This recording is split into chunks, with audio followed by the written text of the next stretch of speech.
जी, अस्सलाम वालेकुम। क्या हाल है? सब लोग खैरियत से हैं। मटर की सब्ज़ी एक ऐसी सब्ज़ी है जो सिर्फ़ और सिर्फ़ साल में एक मरतबा ही ग्रो होती है, वो है आजकल के दिन, जिसमें ग्रो कर सकते हैं। अब सवाल पैदा होता है, जो लोग ऑलरेडी गार्डनिंग कर रहे हैं, वही मटर की सब्ज़ी को अपने घर पर ग्रो कर सकते हैं या कोई नया बंदा भी मटर की सब्ज़ी को अपने घर पर ग्रो कर सकता है? इस सवाल के जवाब के साथ मटर की सब्ज़ी को ग्रो करने के लिए 4 से 5 ज़रूरी जो स्टेप्स हैं, वो मैं बारी-बारी आपसे शेयर करूँगा, इसलिए वीडियो को आखिर तक ज़रूर वॉच कीजिएगा।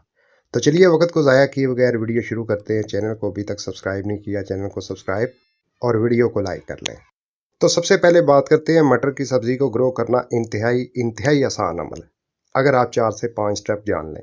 वो 4 से 5 स्टेप ऐसे हैं जिन्हें जानकर आप आसानी से मटर की सब्ज़ी को अपने घर पर ग्रो कर सकते हैं।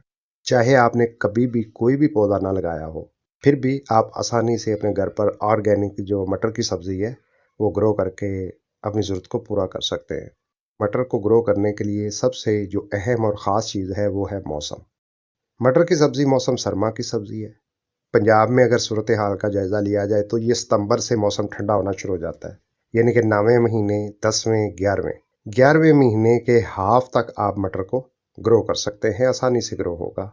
जैसे अक्टूबर का ये आखिर आ चुका है, तो अब मटर को ग्रो करने का ये आइडियल टाइम है। नंबर वन चीज़ ये हो गई। सेकंड नंबर पर ज़रूरत पड़ती है बीजों की।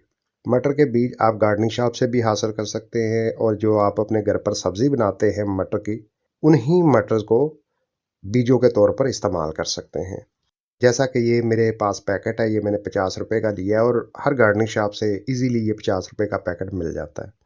जैसा कि पिछले साल जो मैंने मटर के पौधे लगाए थे, तो उनसे कुछ मैंने मटर बचा के रखे थे, ये ड्राई हो चुके हैं।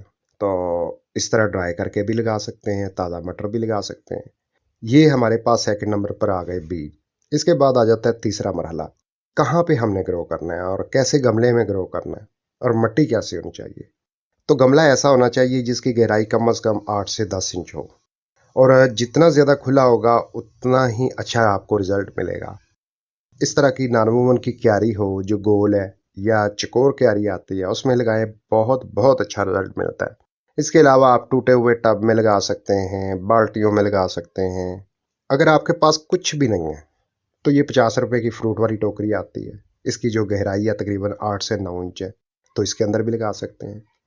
तो अगर फ्रूट वाली टोकरी में लगाएं, तो पहला काम ये आपने ये करना है कि नीचे बिछाना है शापर, साइडों पे भी लगा देना है शापर, और इसके अंदर रेतली बुरबरी मिट्टी डाल देनी है। जो भी आपके पास मिट्टी दस्तयाब है ना, वो थोड़ी सी रेतली बुरबरी होनी चाहिए, बिल्कुल हार्ड मिट्टी नहीं होनी चाहिए। तो मिट्टी डालने के बाद आपने क्या करना है, ये जो साइडों के किनारे है ना, यहाँ पे इस तरह मिट्टी इकट्ठी कर देनी है, ताकि बाद में जब पानी लगाएं तो पानी बाहर ना आए।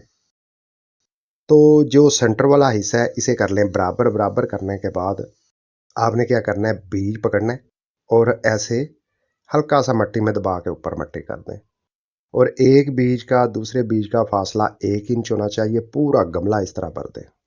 ये ले जी, सिंपल सा काम है, इस तरह सीडलिंग करनी है। ये हमारा चौथा स्टेप मुकम्मल हो गया। पांचवा और आखिरी स्टेप ये है, पानी लगाना है। पानी पहला इतना लगाना है, कम से कम गमले का आधा हिस्सा भीगना चाहिए। पहले लगाए गए पानी से ही बीज फूटना शुरू हो जाएंगे, यानी कि 3 से 4 दिन के अंदर बीज फूटना शुरू हो जाएंगे। उसके बाद आपने उस वक्त पानी लगाना है जब मिट्टी आपको जो सरफेस है काफ़ी काफ़ी हद तक ड्राई नज़र आए। फिर अगला मरहला आता है जब पौधे 3-4 इंच से बढ़कर 8 इंच तक जाते हैं, ये 15 दिन का मरहला होता है। इस दौरान हमने पानी का ज़्यादा इस्तेमाल करना होता है, ताकि ज़्यादा ब्रांचेस पैदा हों, और जो ब्रांचेस है लंबी हों, और पौधे भी हेल्थी हों। तो उस वक्त खाद भी देनी होती है, पानी का इस्तेमाल भी ज़्यादा करना होता है। फिर एक तीसरा स्टेप आता है पानी देने का।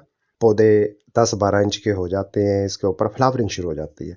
उस वक्त पानी देने का जो मरहला होता है, वो चेंज करना होता है। मसलन आपने पानी लगाया, फिर आपने वेट करना है मिट्टी 100/100% खुश्क हो जाए, पत्तियां मुरझानी शुरू हो जाए, फिर आपने पानी लगाना है गमला भर के। ये तीसरा और आखिरी स्टेप होता है।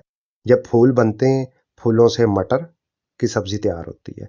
उस वक्त हमने तसलसल से पानी नहीं देना होता, मिट्टी को बिल्कुल खुश्क करना होता है, फिर पानी देना होता है, और उस दौरान खाद भी देना ज़रूरी होता है। तो आने वाली वीडियो में मैं खाद देने का भी तरीका बताऊंगा। मटर को ग्रो करने के लिए यही सिंपल 4 से 5 स्टेप है। चाहे आपने कभी भी पहले कोई भी पौधा नहीं लगाया, आप इन्हीं स्टेप्स को मद्देनज़र रखते हुए मटर की सब्ज़ी लगाएं, 100% पौधे बनेंगे, और उन पौधों के ऊपर मटर की सब्ज़ी भी तैयार होगी।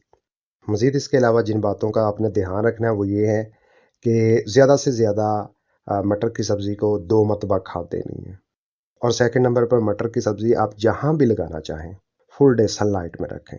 थर्ड नंबर पर आपने धुंध से नहीं बचाना। शाम को जितनी धुंध पड़ेगी, ठंडक पड़ेगी, दिन के वक़्त जितनी ज़्यादा गर्मी पड़ेगी, मटर की सब्ज़ी उतनी ही जल्दी तेज़ी से ग्रो करेगी। तो मटर लगाने से हार्वेस्टिंग का जो दौरानिया होता है तकरीबन 2 अढ़ाई महीने होता है। अगर आप चाहते हैं आपके घर से ये ऑर्गेनिक सब्ज़ी मिले, तो फिर इस तरह की जो फ्रूट वाली टोकरी हैं, कम से कम 5 से 6 टोकरी हैं, उसमें मटर लगाएँ। ठीक हो गया। अगर आप इन बातों को ज़हन में रखेंगे, कोई मुश्किल नहीं है, इंतहाई इंतहाई आसान अमल है। अगर आपने कभी भी मटर लगाने का तजुर्बा नहीं किया, ज़रूर करें। वीडियो में बताई गई इन्फॉर्मेशन आपको अच्छी लगी है, वीडियो को लाइक कर दें, कोई राय हो कमेंट में ज़रूर लिखें। अपना बहुत सा ख्याल रखिएगा। अल्लाह हाफ़िज़।